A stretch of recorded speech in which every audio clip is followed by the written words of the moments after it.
Good morning बच्चों। Good morning sir. कैसे हैं आप सब? तो बच्चों, पिछली कक्षा में हमने एक समकोण त्रिभुज के बारे में पढ़ा था। तो आप मुझे बताओ, समकोण त्रिभुज किसे कहते हैं?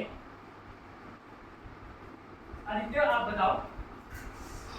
ऐसा त्रिभुज जिसका एक कोण 90 अंश का होता है उसे समकोण त्रिभुज कहते हैं। बहुत अच्छे बच्चों, जैसा कि आदित्य ने बताया कि एक समकोण त्रिभुज एक ऐसी त्रिभुज होती है जिसमें कोई एक कोण 90 अंश का होता है, तो उस त्रिभुज को समकोण त्रिभुज कहते हैं। तो समकोण त्रिभुज की तीनों भुजाओं को अलग अलग नामों से संबोधित किया जाता है, उनके नाम बताओ आप। समकोण त्रिभुज की तीनों भुजाओं के नाम बताओ। विनीता, आप बताओ।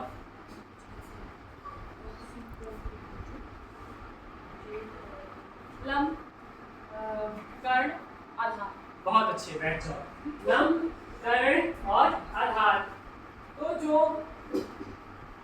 समकोण त्रिभुज होती है, जब हम एक बड़े स्तर पर समकोण त्रिभुज की बात करते हैं, जैसा कि आप यहाँ पे देख रहे हैं कि यहाँ पे एक टावर है, ठीक है। तो अगर मान लो मेरे सामने एक टावर लगा हुआ है, तो टावर के शीर्ष से लेके मेरे पांव तक अगर हम एक सीधी रेखा ड्रॉ कर दें, तो एक बड़ी समकोण त्रिभुज बनने की कल्पना की जा सकती है। तो अगर हमारे पास एक बड़ी समकोण त्रिभुज होती है, तो ऐसे तो अगर हमें समकोण त्रिभुज की तीनों भुजाओं के बीच में जो संबंध होता है उसे ज्ञात करना हो, तो हम पाइथागोरस प्रमेय का यूज करते हैं। लेकिन जब एक बड़े स्तर पर समकोण त्रिभुज के बनने की कल्पना की जाती है, तो क्या होता है कि पाइथागोरस प्रमेय के हिसाब से ज्यादा कैलकुलेशंस करनी पड़ती है। तो इसके लिए हमारे पास एक और तरीका है जिसको हम त्रिकोणमितीय अनुपात के नाम से जानते हैं। क्या जानते हैं? तो हम आज त्रिकोणमितीय अनुपात के बारे में पढ़ेंगे। किसके बारे में पढ़ेंगे? त्रिकोणमितीय अनुपात। तो सभी बच्चे अपने अभ्यास पुस्तिका पर विषय का नाम लिखेंगे, त्रिकोणमितीय अनुपात। त्रिकोणमितीय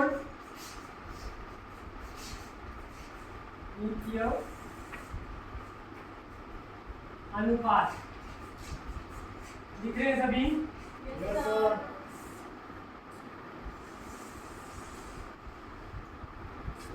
हमने बोला कि एक समकोण त्रिभुज होगी, तो एक समकोण त्रिभुज में एक कोण तो 90 अंश का होगा, लेकिन जो बाकी के शेष दो कोण बनते हैं वो एक न्यून कोण होते हैं।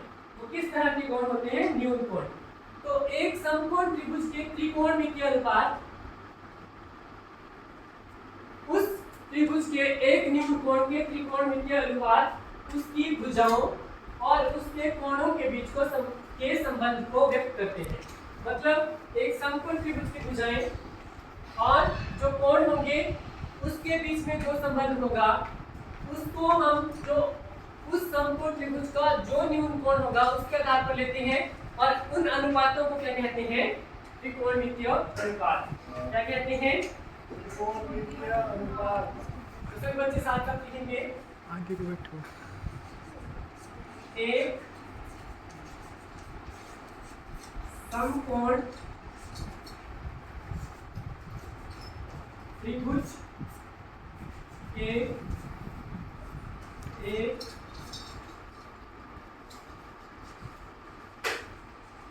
न्यून कोण के त्रिकोणमितीय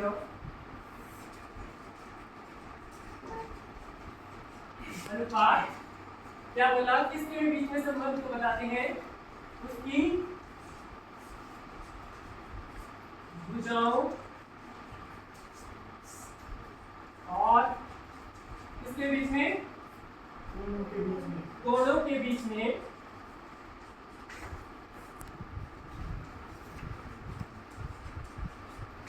संबंध को क्या करते हैं? बताते हैं या व्यक्त करते हैं।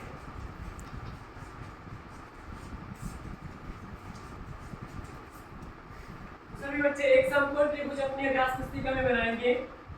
कैसी होती है एक समकोण त्रिभुज जिसमें एक कोण कैसा होता है? 90 अंश का अर्थात समकोण होता है। एक त्रिभुज के तीनों कोणों का योग कितना होता है? 180 डिग्री। तो अगर एक कोण 90 अंश का हुआ तो बाकी के दो कोणों का योग कितना बचा? 90 अंश। तो मतलब कोई भी जो दो कोण बचे उनमें से कोई भी कोण 90 अंश से बड़ा नहीं हो सकता। तो दोनों कोण किस तरह के कोण हुए? हमने कोणों के आधार पर त्रिभुज के प्रकार पढ़े थे।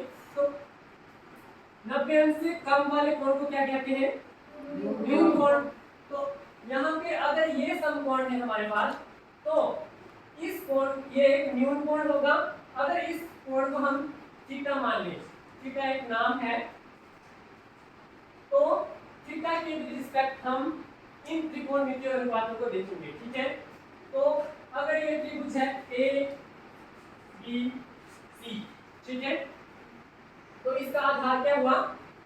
BC। समकोण वाली भुजा को क्या कहते हैं?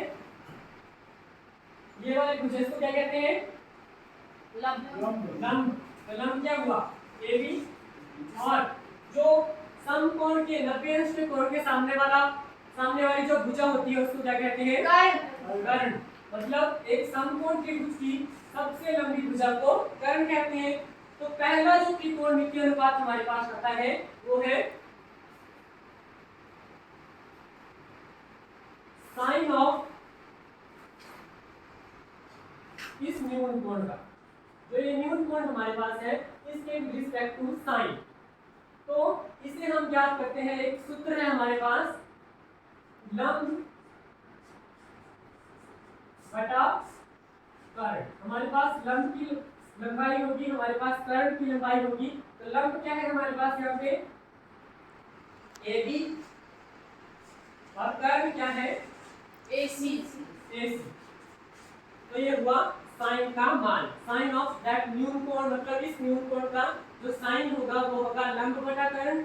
और अगर हम इस समकोण त्रिभुज की बात करें तो इस समकोण त्रिभुज में AB लंब है और AC कर्ण है। ठीक है, तो दूसरा जो त्रिकोणमितीय अनुपात हमारे पास आता है उसको बोलते हैं हम कोसाइन, या शॉर्ट फॉर्म में लिखते हैं हम उसको कॉस। तो इस कोण का कॉस होगा वो होगा आधार घटाकर। आधार कितना है इसमें? BC। क्या है आधार? BC। बहुत अच्छे। कर्ण AC। तो कॉस की वैल्यू हम किस तरह से फाइंड आउट करते हैं? आधार बटा कर्ण। आधार कितना है? BC और कर्ण कितना है? AC।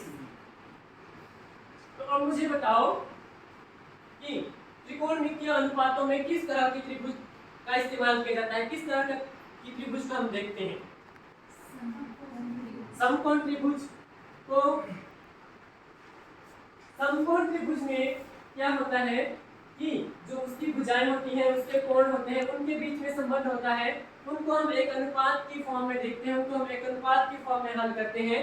और अनुपात यह है जब कोई किसी बात को हम बटे के रूप में देखते हैं, भिन्न के रूप में देखते हैं, तो उसको अनुपात कहते हैं। जैसे लंब बटा कर्ण है तो लंब अनुपात कर्ण भी इसको कह सकते हैं। ठीक है, तो हमारे पास कितने त्रिकोणमितीय अनुपात है? 6 त्रिकोणमितीय अनुपात है। आज हमने बात की sine of theta, sine of न्यून कोण, मतलब जो न्यून कोण हम ले रहे हैं, और कॉस ऑफ थीटा। आज हमने बात की किस किस के बारे में? साइन ऑफ न्यून कोण, मतलब साइन ऑफ न्यून कोण क्या है हमारे पास? थीटा। कॉस ऑफ न्यून कोण मतलब कॉस ऑफ थीटा। बाकी जो 4 बचते हैं हमारे पास उनको हम कल डिस्कस करेंगे। तो आप कल घर से करके लाएंगे। त्रिकोणमितीय प्रश्न नंबर 1 लिखेंगे सभी। त्रिकोणमितीय अनुपात को परिभाषित करो। लिख लिया? प्रश्न नंबर 2, यदि लिखेंगे सभी, यदि एक समकोण त्रिभुज के आधार की लंबाई 3 सेंटीमीटर है और उसके कर्ण की लंबाई 8 सेंटीमीटर है और लंब की लंबाई 5 सेंटीमीटर है, क्या बोला? आधार कितना बोला? 3 सेंटीमीटर। कर्ण कितना बोला? 8 सेंटीमीटर। और आधार कितना बोला? 5 सेंटीमीटर। तो साइन थीटा और कॉस थीटा का मान ज्ञात करो। साइन थीटा और कॉस थीटा का मान ज्ञात करो। ये समझ आए तो कितना दिया है? लंब की लंबाई दी है हमारे पास 3 सेंटीमीटर, आधार की है 3 सेंटीमीटर, लंब की है हमारे पास 5 सेंटीमीटर और कर्ण की है 8 सेंटीमीटर। कुछ नहीं करना है, आपने सिर्फ वैल्यूज पुट करनी है इन फार्मूलाज में। लिखे सबने फार्मूलाज और साइन थीटा और कॉस थीटा का मान आपने ज्ञात करना है। ठीक है, सबने लिख लिया? समझ आया? धन्यवाद।